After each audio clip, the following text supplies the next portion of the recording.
Welcome to the Mission City Podcast. Everyone knows that without a good coach, a team cannot succeed. And there's actually a lot of correlation between being a coach and being a ministry leader. Today, Dave and Chuck talk through this and more. Let's go ahead and get into it. Here are Dave and Chuck. Well, look who's back. It's good to be back. Good morning, Chuck. Boy, I missed you last week. Hated going on without you last week. Really? Yeah. That's not what I heard. What do you mean? Well, I mean, I watched the episode this morning. Yeah, I talked about how much you were missed. Benny. Chuck, it was great having you, but we're moving on with Kelsey now. She's also podcast director. I think they used those editing tricks to change what I said. Right, what yeah. I said was I didn't even really want to do the podcast without Right. Yeah. you. No, seriously, we're glad you have you back. Kelsey did a great job last week. She was a good. Really did. She was a great pinch hitter. She did. She was a great. Speaking of pinch hitter, who's in first place in American League West? Oh, I don't want to hear it. Hey, the end of May. We're only a quarter of the season in. You know, but still, they've We've hung not- around a lot farther. The Texas Rangers have hung around a lot farther than you thought. Why do you think? Why do you think this? So Besides they spent $300 million on besides all the pitching. pitcher, but you know, the main $300 million of that has been out for a month. No So hey, great purchase with the guy who I think it's some of the trades they made, but I think it all goes back to coaching. I mean, they have one of the best coaches in Major League Baseball. probably maybe one of the most underrated managers in I baseball. think he's top 5 of all time. Top 5 of all. I mean that's a stretch. Top 5 of all time. I mean, That's just off the cuff. I'd have to sit down and really think about it. I bet but we could name more than 5. Who's number 1 of all time?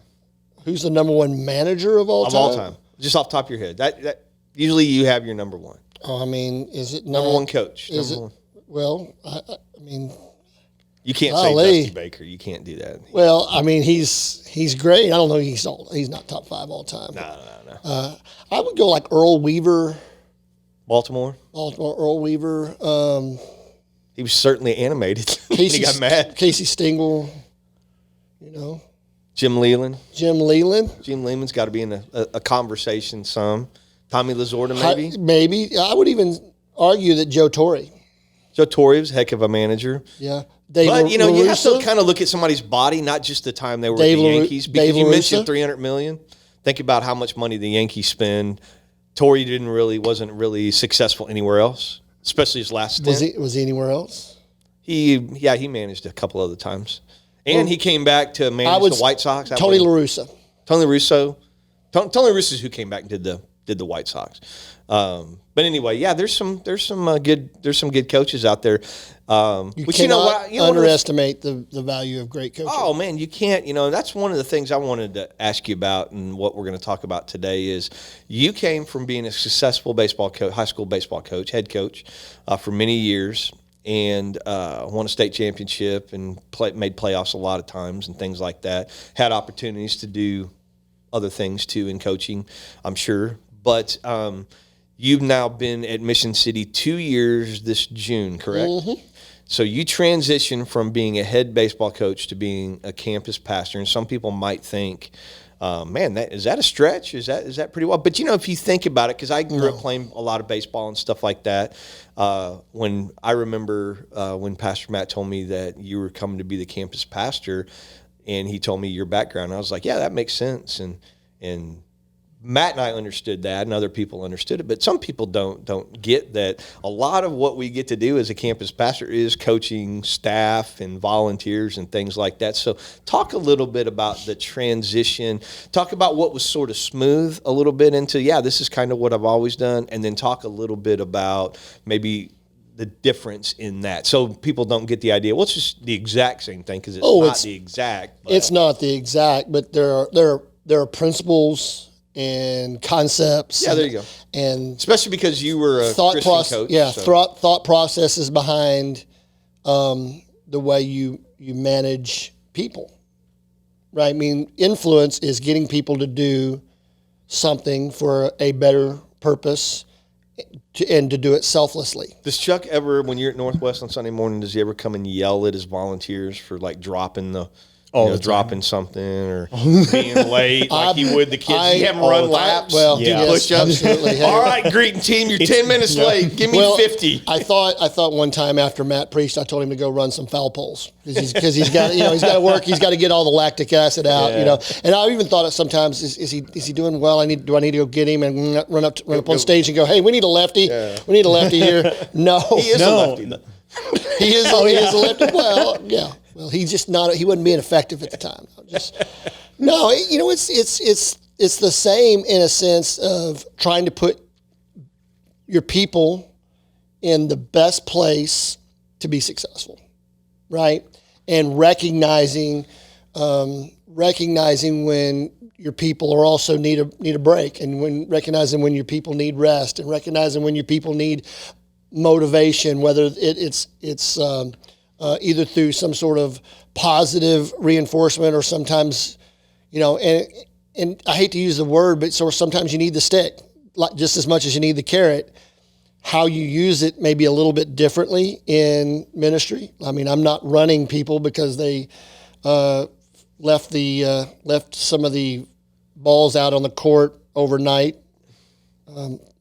like a student team might do from time to time or whatever. I'm not like, hey, you owe me like six dirty dogs today for that, but you have to, sometimes you have to manage people in both a positive way, and I wouldn't say negative, but just more in a more forceful way.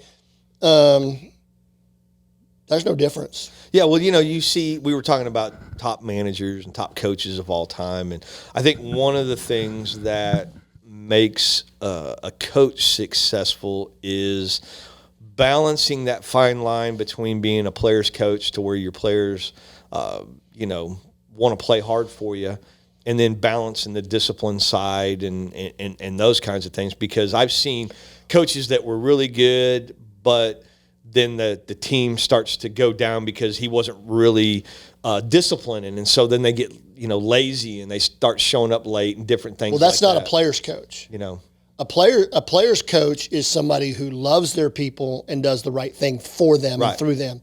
An absent coach is the one that let the players run everything. They're absent. They're not. I mean, they're not even hanging out. Well, they'd rather be your friend than your coach. Yeah, and so we see that with parents. Sometimes parents, their desires for I want to be friends with my kid. Well, you're called to be the parent, not be their called friend. To be the coach. And you're called to be a coach and to want what's best for the time, especially when they're developing. You were a high school coach, and so it's a little different between pros and in high school because you're protecting, young arms, you're protecting young psyches and things like that. And I didn't know if it was a compliment or not, but some people told me that I ran my program kind of like a college program, the way we managed roster, the way we managed lineup, the way I managed practice and things like that. So I say all that is that you want to try to manage your people to their level, to their skill level.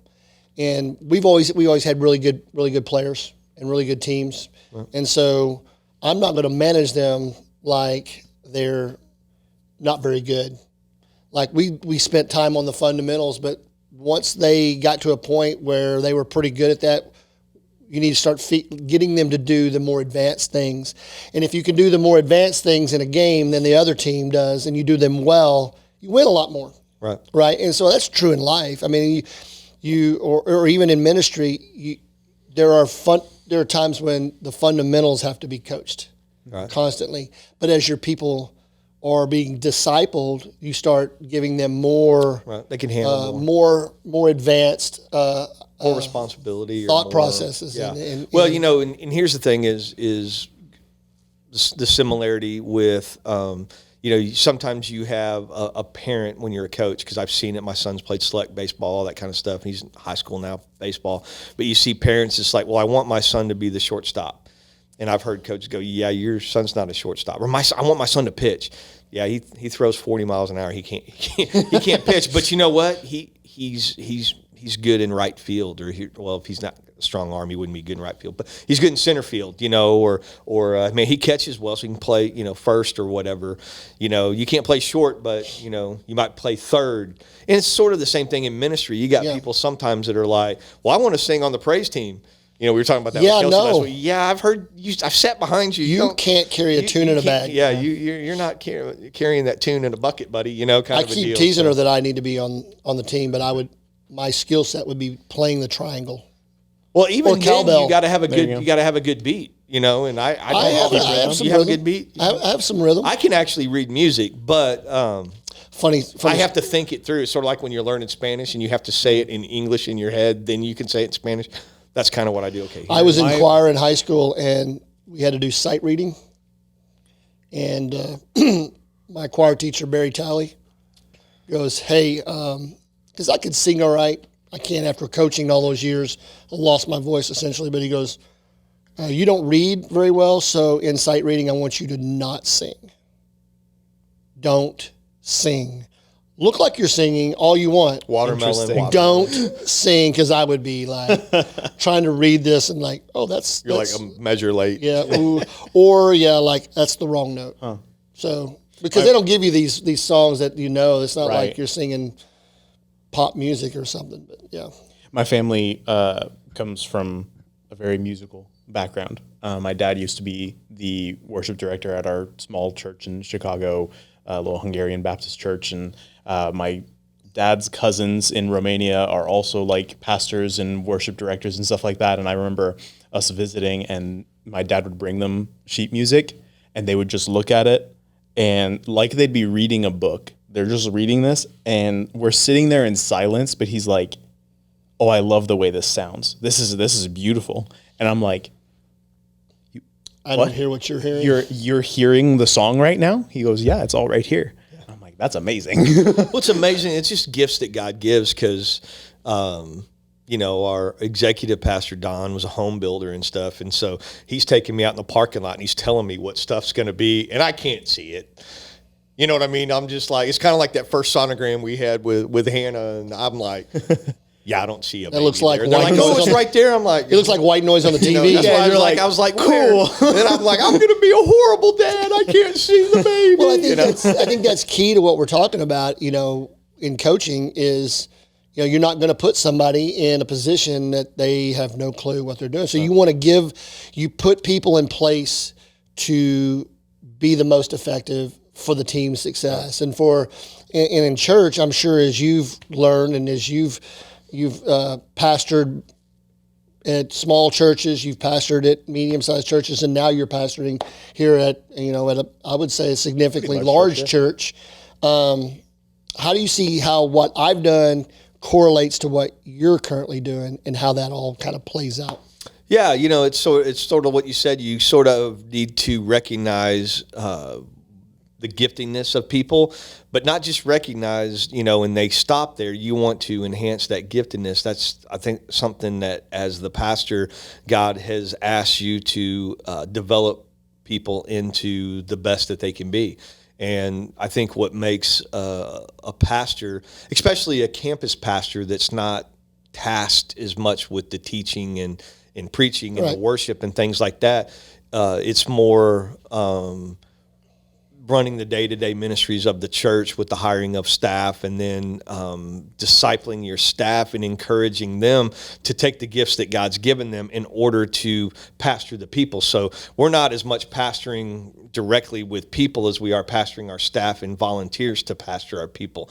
And so that's the difference between the smaller church, the medium church, and the large church. A lot of churches stay smaller because they expect their pastor to do everything. They want every hospital visit, every single meeting with they can't and preach a life-changing message on Sunday morning, Wednesday night, and Sunday night, and every mow the lawn, and then do all these things. And and it's more, hey, they kind of treated that guy like an employee, rather than a pastor, and he doesn't have that opportunity to develop those gifts in his people, and then that's why he might get the church up to a certain level, and then he becomes exhausted and he can't do those things anymore spiritually, or he neglects his family at home, which should be his first ministry. And so you really have to, as you're pastoring the people, you really have to say, hey, okay, I can do these things and I can do them excellent, or I can do a bunch of stuff and do it mediocre to not good. And so that's what I like about being here is we had Kelsey on last week. I don't walk in Sunday and have to worry about what's on the stage, what songs they're singing, Right. And I'm not good at that. And I remember when I went through the interview process with Pastor Matt and Don, I remember them going, now, so worship's going to be hands off for you. And they were measuring my response, and I was like, woo! And I'm running around the building, kind of a deal. Because that's not my lane. Yeah. And so I don't ever walk in. Now I might go, I like this certain song or whatever. And I've even said to Kelsey, I was like, why did we do this? And she went, well, this is why. And I went, okay, that's why That you're makes the director sense. of worship and I'm the lowly campus You're the pastor. creative person, and I just Yeah, so I mean, that's where I see it. I want to come in and if I have a guy that's like, I want to be a greeter, Yeah, well, I want an upbeat guy that's not bitter or angry if people are asking him or something. We want somebody like our wives at the Next Steps table. We want somebody that makes people feel welcome and that they're, that we really value them being there and so forth. Right. Well, I would look at, coaching baseball was great. I didn't have a huge, large staff under me in baseball. I had one assistant and a couple of JV guys, and I liken it to like I didn't coach the JV. I coached them in practice, but in game they were in a different place, Right. And so I had to launch them out and let them go do their thing, and then hear back and evaluate. And so you evaluate afterwards. I liken it more like football coach. Like the defensive line coach is not worried about what the receivers are doing. Right. He's trusting that the receiver coach is teaching the receivers to run the proper routes, to catch the ball, to block out in space, to do all those things. And the receivers coach is not worried about whether or not the defensive line is getting the proper technique to tackle the running back or whatever, or to rush the passer. And so, but the head coach, his job is to make sure everybody's doing, but he's not intimately involved. Right. With the defensive line coach, and he's not intimately involved in what the receivers coach doing. He's giving an overview, and so I think that's one of the things that I've loved about ministry is I don't have to just be in the nuts and bolts with Theo and Olivia on student ministry, or with Joy and Kayla. Now, I want to see the things that we need to see happening, and when they do, you give them praise, you give them kudos, and they make the machine work. And I hate to call it the machine, but it's like that. You see it work, and when there's a problem, that's when we can step in and help solve the problem and be proactive in helping that.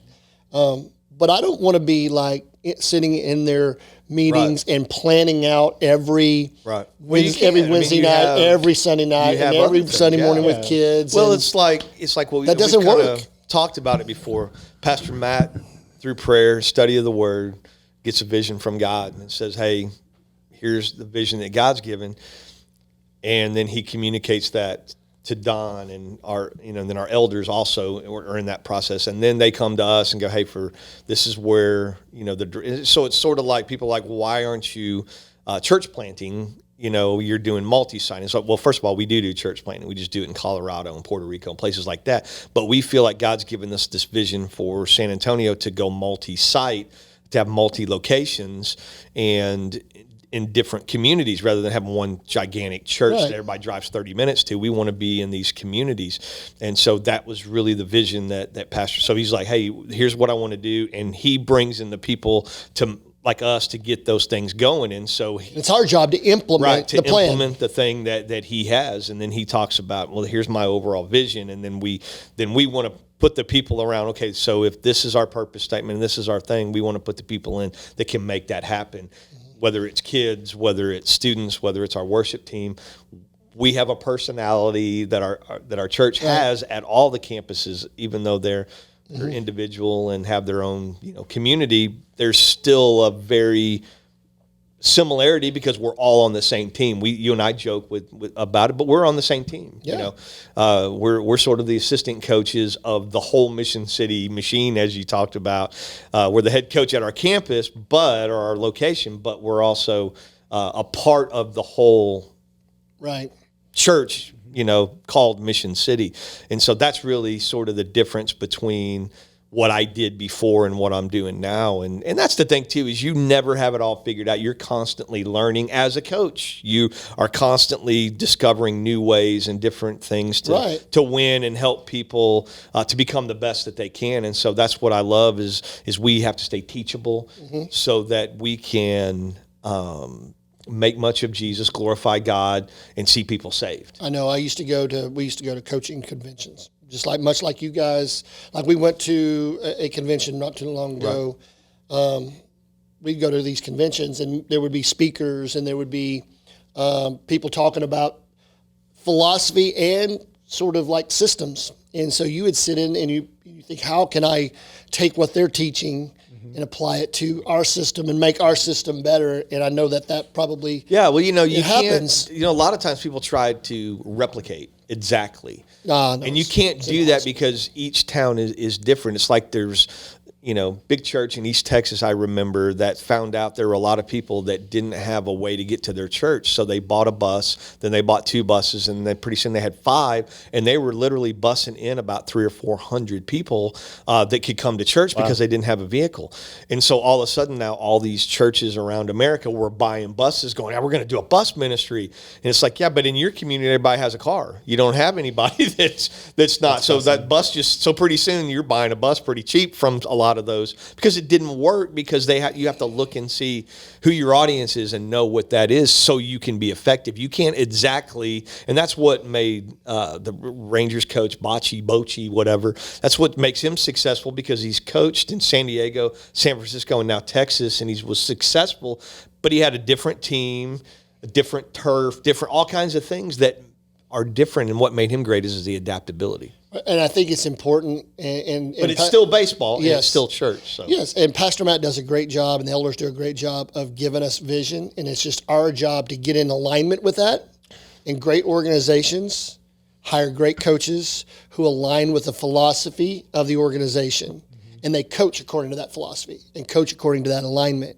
And if I get outside of that, if I start wanting to do my own thing and coach my own way and teach my people to do something different that's out of alignment, I'm going to end up a lot like some managers fired. Yeah. quarter way into the season, like you're out because the things that you're coaching, the way that you're coaching, isn't in alignment with the philosophy and the values of our organization. Yeah. And so I think that's part of being a great coach is also being coachable. Yeah. And getting in alignment to what the vision is. Like, hey, you don't have to go work for the Houston Astros, right? I mean, if they ask you to become their at-will employee, like Dusty Baker, and manage them, and Dusty wants to coach outside of those things, he's going to be gone. Right. I don't care how successful he thinks he is, he's going to be gone. And so the same was with us. We've got to stay within the mission, vision, values. If my values is not multi-site, right. My values is, hey, I want to go plant individual churches, and I believe in we shouldn't be worried about whatever X is, but that doesn't align. Then I probably am in the wrong place, right. And I need to move on. Well, and here's the thing too: is ultimately it is to glorify God, 100%, and that's what's great. I don't have to be quite as sharp if my heart is pure enough to go, you know what, I want to reach people with the gospel of Jesus Christ. I want to do that and glorify God. Pretty much it's going to take care of itself. And so that's what makes it just a little bit simpler is that Jesus is ultimately the head coach. He's driving the train and we're just jumping on. And so anyway, well, I've enjoyed talking to you and glad that you're back. This has been just a great time to talk about, a little bit about what we do and what that looks like from an outsider's perspective. And congratulations, Derek and Shelby. Man, I'm super pumped. Wedding went great? Went great. Wedding went great. A lot of fun. And they're off to Italy tomorrow. Tell them to bring me back a hat. A hat? A hat? I was going to say pizza, but, It'll get right now. I'm back on the diet. So. Anyway, but thank you guys for tuning in. Love each and every one of you and just appreciate you. We'll see you next week. Thanks for watching this episode of the Mission City Podcast. This is the part where we ask you to do all the YouTube things like the video, comment down below, share it with a friend. Seriously though, we are so thankful for you tuning in. You can click here to catch up with this season of the podcast, and you can click here to subscribe for more of this kind of content. See you guys next week.